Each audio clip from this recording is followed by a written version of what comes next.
아들 넷을 둔 어느 어머니가 병상에서 임종을 맞이하게 됐습니다. 어머니가 병상에 둘러서 있는 아들들의 이름을 하나하나 부르면서 이제 떠날 때가 됐으니 작별의 키스를 해달라고 얘기를 했습니다. 그런데 첫째, 둘째, 셋째 아들에게는 굿나잇 키스를 해달라고 그렇게 얘기를 하는데, 막내 아들에게는 굿바이 키스를 해달라고 얘기를 하는 겁니다. 그래서 막내 아들은 이상해서 어머니에게 물었습니다. 어머니, 왜 형들한테는 굿나잇 키스를 해달라고 그러고 나한테는 굿바이 키스를 해달라고 그렇게 얘기합니까? 그러자 어머니가 이렇게 대답을 했습니다. 얘야, 너의 형들은 머지않아서 저 영광스러운 천국에서 엄마와 다시 한번 만나게 된단다. 그러나 너는 지금이 마지막이란다. 엄마는 너를 예수님께로 인도하고자 최선을 다했는데 너는 끝까지 내 고집대로 어둠 속에서 살고 있다. 그러니 너와 나는 이제 다시 만날 수 없으니 너에게는 굿바이 키스를 해야 되고, 그리고 네 형들한테는 굿나잇 키스를 하는 거란다. 그렇게 얘기를 했습니다. 이 말을 들은 막내 아들은 눈물을 흘리면서 자기 얼굴을 어머니의 볼에 대고서 말했습니다. 어머니, 저도 이제 굿나잇 키스를 하겠습니다. 이제 예수님을 믿겠습니다. 이제야 깨달았습니다. 엄마, 굿나잇. 이렇게 해서 막내 아들도 형들과 같이 마지막 굿나잇 인사를 하고 어머니의 임종을 보았다는 이야기입니다.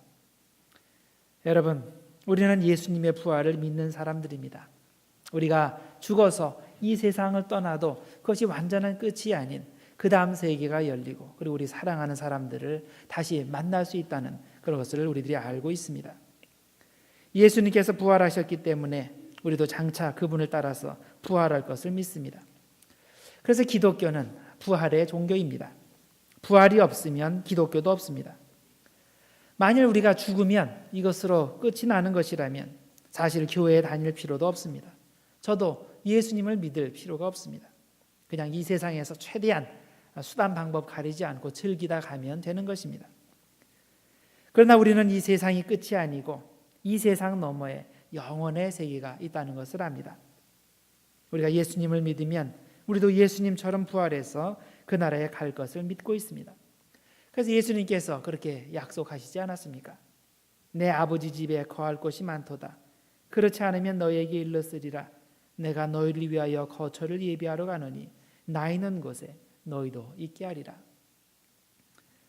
우리에게는 이 생만 있는 것이 아니라 이 생 너머에 영생이 있다는 것을 알고 있기 때문에 우리 믿는 사람들은 이 생에서 영생으로 이동하는 과정인 죽음을 긍정적인 것으로 봅니다. 그런데 전통적으로 우리 한국 사람들은 어땠습니까? 죽음을 그렇게 긍정적으로 보지 않았습니다. 기독교를 받아들이기 전에는 죽음을 부정적으로만 보았습니다. 그래서 고인이 돌아가시면 어떻게 했습니까? 고인을 움직이지 못하도록 꽁꽁 묶었죠. 염을 한다고 하죠. 그리고 관 속에 누워있는 모습을 절대로 보여주지 않았습니다. 그리고 장례식 때는 당연히 우는 소리가 있고, 그리고 우는 소리가 들리는 것을 덕스럽게 생각해서 때로는 돈을 주고서 고글하는 사람을 고용을 해서 그렇게 계속 울음소리가 끊이지 않도록 하였습니다. 또 누군가가 초상집에서 나와서 곧바로 새로 아이를 출산한 집에 가는 것도 금기시하였습니다. 그렇게 하면 죽음의 기운이, 아니면 그 죽은 귀신이 새로 태어난 아이에게로 와서 그 아이에게 불길한 일이 생긴다고 믿기 때문입니다. 그래서 꼭 장례식에 참석해야 되는 경우에 장례식장에 갔다 와서는 어떻게 했습니까? 곧바로 집으로 오면 그 귀신이 붙어서 오니까 그렇게 안 하고 중간에 다른 데를 들러서 따라오는 그 영혼을 떼어놓든지, 아니면 집에 들어오기 전에 소금을 뿌리든지 아니면 팥을 뿌리고 들어왔습니다. 제가 목회를 하면서 어떤 경우에는 한날에 장례식도 하고 또 결혼식도 하고, 아니면 장례식을 마치고 나서 곧바로 새로 태어난 아기를 보러 가는 경우가 있습니다. 그럴 때 어떤 분들은 이것을 보고 아주 꺼림칙하게 생각하시는 것을 보았는데 저는 상당히 놀랐습니다. 우리가 죽으면 지금보다 더 좋은 천국으로 간다고 믿는다고 하면서 실제로는 그렇지 않다고 생각하는 그런 느낌을 받았기 때문입니다. 여러분, 우리 믿는 사람들에게는 죽음은 결코 멀리 해야만 하는 부정적인 것이 아닙니다. 구원받은 우리에게는 죽음은 천국으로 넘어가는 관문에 불과합니다. 물론 사랑하는 사람이 죽을 때 육신적으로 그분을 더 이상 볼 수 없기 때문에 당연히 슬픈 것은 말할 필요도 없습니다. 그러나 우리는 그 사별의 슬픔보다 고인이 천국에서 누릴 기쁨을 생각하며 더욱더 기뻐해야 하는 것입니다. 여러분들, 특히 그 아버지들 그 딸을 시집 보낼 때 우시는 분들이 있죠. 저는 아직 딸을 시집 보내본 적이 없어서 그 기분이 어떨지는 모르지만은 제가 충분히 상상을 할 수 있습니다. 저는 개인적으로 몇몇 아버지들이 딸을 시집 보내면서 그 눈시울을 적시는 것을 보았습니다. 자, 그런데 아버지들이 왜 웁니까? 그리고 기쁜 날에. 요즘에야 전화도 있고 비행기도 있고 그래서 맘만 먹으면 그 딸의 얼굴을 볼 수 있지만 옛날에는 그렇지 않았습니다. 딸을 시집 보내면 남에게 빼앗기는 것 같아서 슬퍼서 우는 겁니다. 그런데 잘 생각해 보면 이게 울 일입니까? 그렇지 않죠. 기쁜 날입니다. 기쁜 일입니다. 비록 당장에는 멀리 헤어지는 것 같지만 그 헤어짐의 슬픔보다 딸의 행복을 바라보는 것이 더 기쁜 일인 것입니다. 우리가 당하는 죽음도 마찬가지입니다. 죽음은 당연히 슬픈 일입니다. 헤어지기 때문에 슬픈 일입니다. 그러나 고인이 천국의 기쁨을 소유하는 것을 생각하면 그 기쁨이 당연히 슬픔을 훨씬 능가해야 하는 것입니다. 그래서 부활을 믿는 우리 기독교인은 죽음을 긍정적으로 바라보아야 하는 것입니다. 죽음은 인생의 종말이 아니라 천국으로 넘어가는 과정인 것입니다. 자, 그러면 죽음이 이렇게 인생의 끝이 아니고 영생으로 넘어가는 과정이라면, 그리고 이 과정의 끝에 영생을 얻는 것을 우리가 부활이라고 부른다면 과연 이 부활의 모습이 어떤 모습일까요? 여러분들이 죽어서 부활하게 될 때 과연 어떤 모습으로 부활하게 될까요? 우리가 현재 가진 몸의 특성들은 다 없어지고 무형의 형체 없는 영혼만 구원을 받을까요? 아니면 어떤 구체적인 몸의 형태를 가지고 구원받을까요? 만일 몸으로 부활한다면 젊었을 때 한 20살 정도의 건강하고 아름다운 모습으로 부활할까요? 아니면 떠나기 직전의 모습, 50이면 50, 70이면 70, 100이면 100 그런 현재의 모습을 가지고 다시 부활하게 될까요? 그리고 우리가 부활할 때 과연 서로를 알아볼 수 있을까요? 아니면 전혀 알아볼 수 없을까요? 오늘 본문이 배경으로 하고 있는 고린도 교회는 몸의 부활을 부인하고 오직 영혼의 구원만을, 부활만을 믿는 사람들이 있었습니다.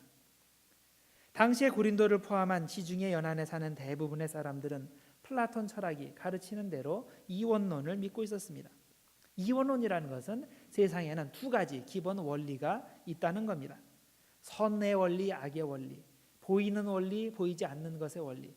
그 생각할 때 보이지 않는 것은 선한 거, 또 영은 선한 거, 보이는 것은 악한 것, 특히 육은 악한 것. 그래서 영과 육을 그렇게 구분을 한 것을 이원론이라고 부릅니다. 고린도의 일부 교인들은 이런 세상 철학의 영향을 받아들여서 그런 식으로 부활을 이해하고 있었습니다. 만일 그 거룩한 부활이 이루어진다면 그것은 선한 영만 부활하는 것이지 이 악한 육은 절대 부활할 수 없다. 이것은 그냥 무덤에서 썩어져 버리는 것이다. 그렇게 믿었습니다. 그래서 사실 부활에 대해서 이야기를 할 때 이들이 걱정하는 것은 만일 기독교에서 말하는 죽은 자의 부활이 현재 무덤에 있는 그 시체들의 부활을 의미하는 것이라면, 즉 지금 무덤 안에서 썩어가고 있는 시체들이 그대로 부활하는 것이라면 이것이 너무 불합리하지 않은가라는 것입니다. 그런 몸으로 어떻게 천국에 가서 천국의 삶을 살 수 있겠습니까?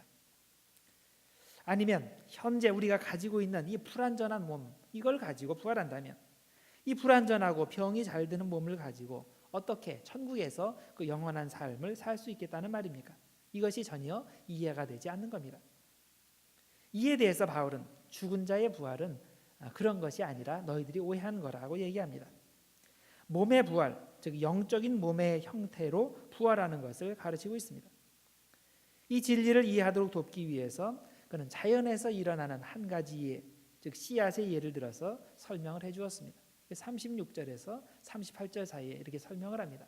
어리석은 자여, 내가 뿌리는 씨가 죽지 않으면 살아나지 못하겠고 또 내가 뿌리는 것은 장래의 형체를 뿌리는 것이 아니요 다만 밀이나 다른 것의 알맹이 뿐이로되 하나님이 그 뜻대로 그에게 형체를 주시되 각 종자에게 그 형체를 각각 주시느니라 하고 했습니다.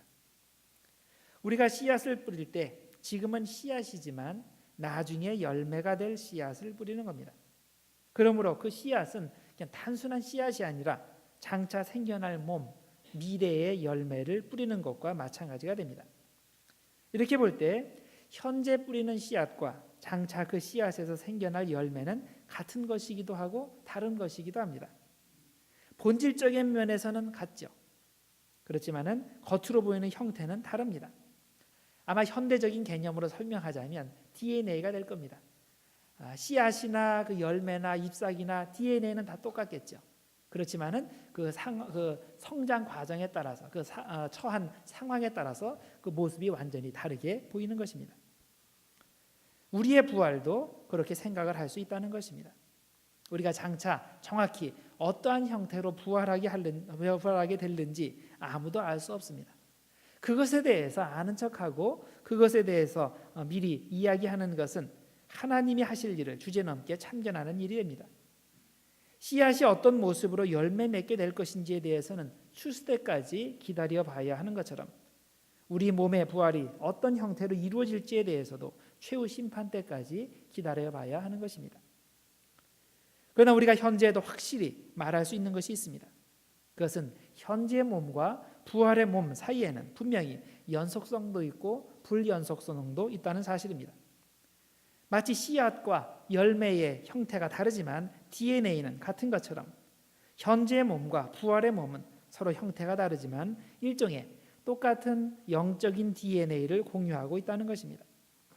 제가 이것을 영적 DNA라고 부르는 이유는 육적 DNA는 나의 육체가 어떤 형태를 가지게 되는지 그것만을 결정하지만 이 영적 DNA는 나의 영의 형태와 육의 형태를 동시에 결정하기 때문입니다. 일찍이 3세기에 이 문제를 갖고 씨름했던 오리겐이라는 신학자가 있습니다. 그 사람은 이것을 에이도스라는 개념, 즉 form, 형태라는 개념으로 설명했습니다. 이 에이도스는 그리스어의 그 form, 형태라는 뜻입니다. 현재의 나와 미래의 나 사이에는 이 영적 DNA, 에이도스가 있어서 이 둘이 서로 연결이 되지만 다시 말해서 현재의 나와 미래의 나가 이 에이도스 때문에 동일한 나로 인식이 되지만 내가 이런저런 특정한 몸의 형태를 지니는 것에 대해서는 이것이 상황에 따라 변한다는 것입니다. 즉 이 에이도스가 이 땅에서는 땅에 맞는 육신의 형태를 만들어주고 천국에서는 천국에 맞는 육신의 형태를 만들어낸다는 것입니다. 바울은 42절 이하에서 이 두 가지 몸의 차이를 다음에 네 가지 측면에서 설명을 했습니다. 첫 번째는 현재의 몸은 썩을 것이지만은 perishable 하지만 부활의 몸은 썩지 아니할 것, imperishable 하다고 했습니다. 또 두 번째로 현재의 몸은 욕된 것, dishonorable 하지만 부활의 몸은 영광스러운 것, glorious 하다는 겁니다. 또 세 번째로 현재의 몸은 weak, 약한 것이지만은 부활의 몸은 powerful, 강한 것이 된다는 겁니다. 네 번째로 현재의 몸은 육의 몸, physical body이지만 부활의 몸은 신령한 몸, spiritual body라는 것입니다. 이 네 번째 것, 이 부활의 몸은 신령한 몸, spiritual body에 대한 것이 위에서 언급한 이 세 가지를 다 축약해 놓은 것이라고 볼 수 있습니다. 지금 우리의 몸은 육의 몸, physical body입니다. 육신의 삶을 살아가는데 필요한 적합한 형태의 몸으로서 생로병사를 경험할 수밖에 없는 썩어지고 욕되고 연약하고 제한된 땅의 몸입니다. 그러나 장차 우리에게 주어질 몸, 부활해서 얻게 될 몸은 신령한 몸, 더 정확한 번역으로는 영의 몸, spiritual body가 되는 것입니다. 하나님의 영, 즉 성령이 지배하는 신령한 몸으로서 하늘의 삶에 적합한 형태의 몸, 영원히 썩지 아니하고 영광스럽고 강한 하늘의 몸인 것입니다. 하나님이 우리에게 각기 상황에 맞는 다양한 형태의 몸을 주신다는 사실이 39절에서 41절 사이에 잘 설명되어 있습니다. 육체는 다 같은 육체가 아니니, 자 생각해 보세요. 이 세상에 여러 종류의 육체가 있는데 그것이 다 다르다는 얘기예요. 하나는 사람의 육체요, 하나는 짐승의 육체요, 하나는 새의 육체요, 하나는 물고기의 육체라. 하늘에 속한 형체도 있고 땅에 속한 형체도 있으니 하늘에 속한 것에 영광이 따로 있고 땅에 속한 것에 영광이 따로 있으니 해의 영광이 다르고 달의 영광이 다르며 별의 영광도 다른데 별과 별의 영광이 다르도다. 이 말이 무슨 말입니까? 이 세상에는 수많은 종류의 몸이 있는데 그 각각의 몸은 그 몸이 처한 환경에 따라 특별히 제공된다는 것이라는 사실입니다. 물속에 사는 존재에게는 물속이라는 그 환경에 맞는 몸이 제공되고 하늘에 사는 존재에게는 하늘의 삶에 맞는 몸이 제공되고 땅에 사는 존재에게는 땅의 환경에 맞는 몸이 제공된다는 것입니다. 마찬가지로 우리가 천국에 가게 되면 천국에 꼭 맞는 형태의 몸이 제공된다는 것입니다.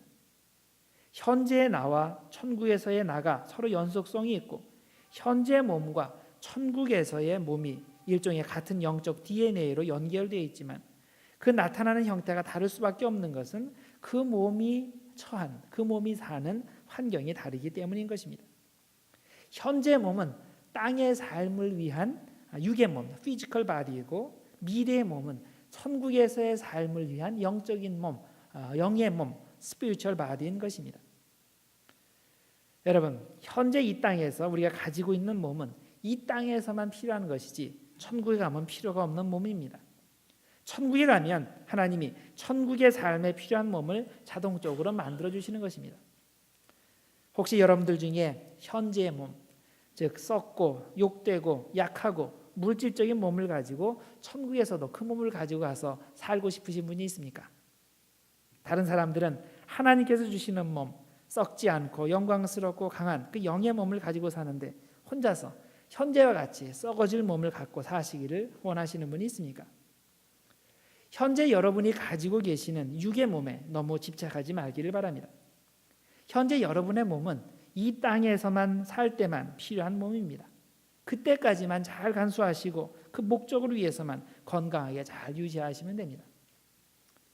가끔 연세 드신 분들과 이야기를 나누다 보면 나는 절대로 화장을 하지 않는다고 하시는 분들이 있습니다. 몸이 불에 타서 다 없어지면 부활할 때 지장이 있다는 이유입니다. 부활의 몸이 없으니 그러니 천국에 가는데 지장이 있다는 말입니다. 그런데 정말 화장한 사람은 몸을 가질 수 없으니 천국에 들어갈 수 없을까요? 절대 그렇지 않습니다.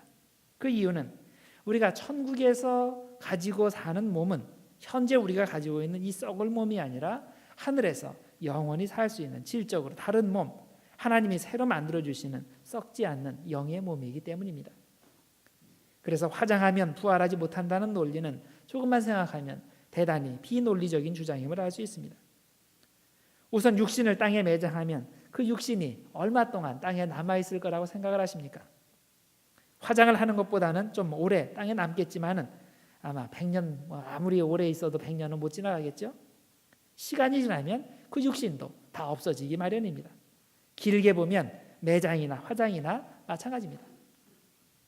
또 과거에 믿음을 지키다가 화형을 당한 그런 순교자들이 많이 있는데 그러면 그들은 육신이 없으니까 천국에 못 간다는 말입니까? 절대 그럴 수가 없죠. 또 초대교회 때 많은 신앙인들이 사자에게 찢기고 먹히고 그렇게 했는데 그러면 그들도 몸이 없으니까 천국에 못 갑니까? 아니면 팔 하나 사자에게 잡혀 먹였으면 그럼 팔 하나 없는 상태로 그 남은 몸만 가지고 천국에 올라가겠습니까? 하나님은 천지를 창조하신 분입니다. 이 세상의 모든 영과 물질을 창조하신 분입니다. 그런 하나님은 당연히 오늘 고린도전서의 말씀대로 천국의 환경에 맞는 영의 몸을 우리에게 만들어 주실 수 있습니다.